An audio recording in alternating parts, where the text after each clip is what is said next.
Grace and peace. I'm Brian Musser, the Baptist Campus Minister at Drexel University, and this is Peace and Power Christian Fellowship. The peace of Jesus Christ to change your life, the power of the Holy Spirit to change the world. And we are continuing our series on prayer, a conversation with God about things of mutual concern. This is the third lesson, and this is actually the fourth video in the third lesson. But the third lesson is, should I pray for myself? And is it selfish to pray for myself? So we're examining that question. We're looking at that question through the lens of the prayer of Jabez, which is found in 1 Chronicles 4, 9, and 10. And we're looking at each one of the key phrases that Jabez prays in that prayer. The second video was about bless me, how he asked God to bless him. The last video, was about enlarge my territory. And then this one will be looking at this phrase, let your hand be with me. So asking for God's presence, asking for God's hand on our life, asking God to be with us. Emmanuel in some cases, but asking God to be present in our lives is this request. And interestingly enough, I was looking at Exodus 33, kind of tied to the passage 32 that we examined in the previous lesson, in lesson 2.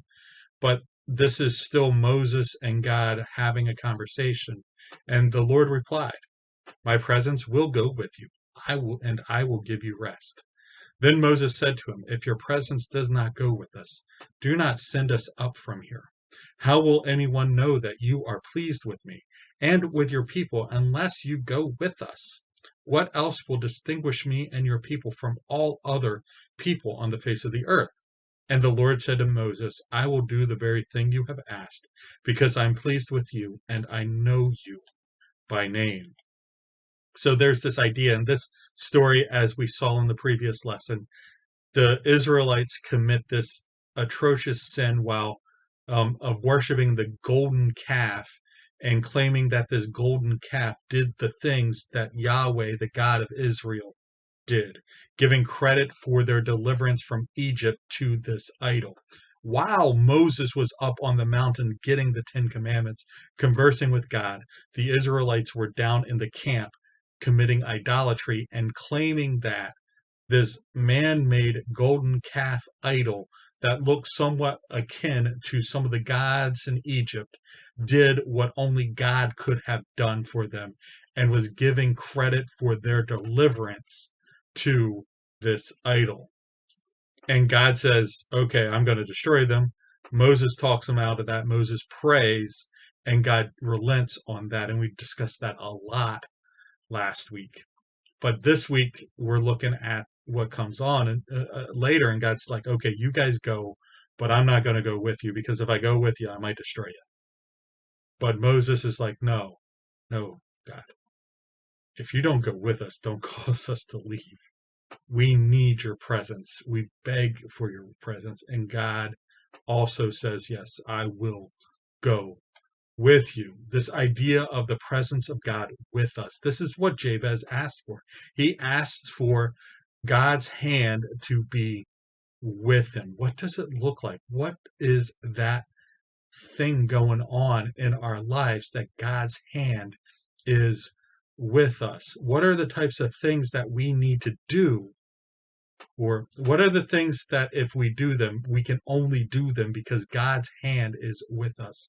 So many times we lead like lives that we really don't need God's presence in our lives to be able to do everything we've tried to, or we live lives without God's presence. I mean, there's the quote that, so much of church would be able to, if the Holy Spirit left the church alone, so much of church would still go on as if nothing ever happened.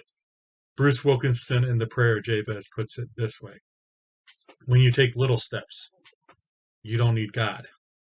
It's when you thrust yourself in the mainstream of God's plans for this world, which are beyond our ability to accomplish, and plead with him, Lord, use me. Give me more ministry for you, that you release miracles.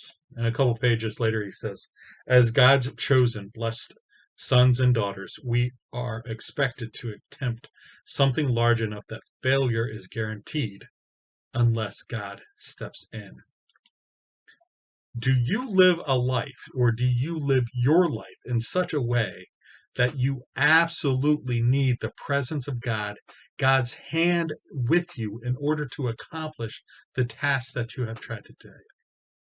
Are you living a great, grand adventure in the world of God that is only able to be accomplished because God is with you and is being your hero, helping you through this adventure? Or do we live small, quiet,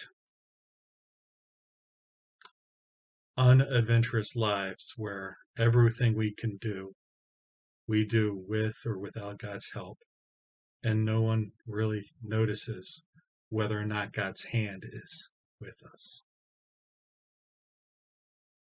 Is your life the kind of life that absolutely needs God's presence in order for you to just survive?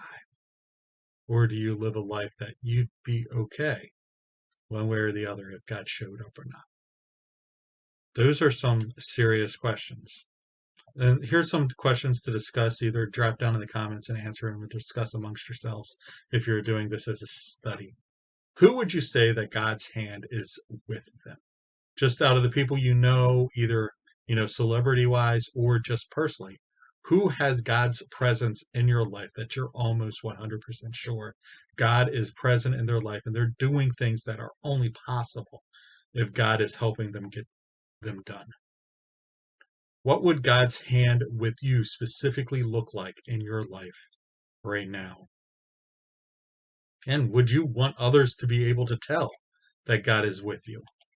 Or would you be embarrassed to take risks that way, that it looks like you're doing miraculous things in the name of God? Drop down. I would love to hear your answers on those questions. But Jabez prayed for God's hand to be with him. Probably because he was thinking, if I get blessed by God, if I get more territory, I'm going to need God's help to be able to manage all that God has given me to do. Cool. As always, there are 3 ways to join this conversation. Check out the calendar at peaceandpower@drexel.wordpress.com. You can join us in person Sunday nights at 5 or live Monday nights via Zoom at 7. And then these weekly wrap-ups on YouTube and WordPress allow you to follow along if you can't make those 2 things. I'm all over the social media. I would love to hear from you. Instagram, TikTok, Twitter, Facebook, LinkedIn, WordPress, YouTube. Give me stop by on some of those social media sites and give me a shout out, and I will more than likely respond. I really enjoyed having this conversation with you. Hope it continues real soon.